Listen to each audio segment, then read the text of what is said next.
Short vlog lang po tayo, awareness lang po ito sa mga may motor na ganito at baka na-encounter nyo ang pangyayari ito. Ito yung makina na pinalitan natin ng regulator ng RC390. May isa pang problema ang motor na ito. Masyadong malagitik muna yung makina. Dito, papakita ko sa inyo kung paano mag-troubleshoot ng ganitong pangyayari at ituturo ko sa inyo step by step kung ano ang ating gagawin. Paanda rin mo natin ang kanyang makina.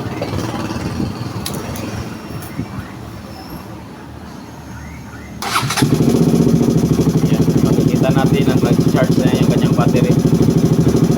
Pumapalo na, umaangat na ang charging system. So meaning, okay na ang kanyang charging system. Ang problema nito, itong ingay na tunog. No? Masyadong malagatik yung kanyang makina. Pabaklasin mo natin yung kanyang tangke, tapos tanggalin natin ang kanyang cylinder head cover.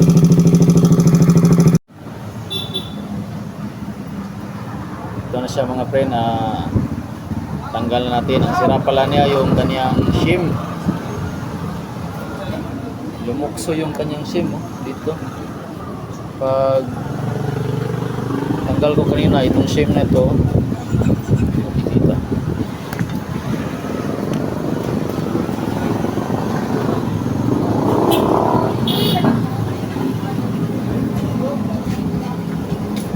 Yan yung shim niya yan.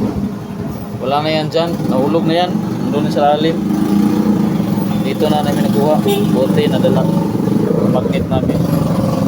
Tsaka itong cover arm niya, sira din ito. Yan. Napudpud. Kaya pala malagitik yung under niya. Ito. Ito napudpud. Karoon na ng kanal, nagkakaroon na ng metal sheathing. May metal sheathing siya, kaya yung shim niya medyo manipis na, kailangan ng palitan.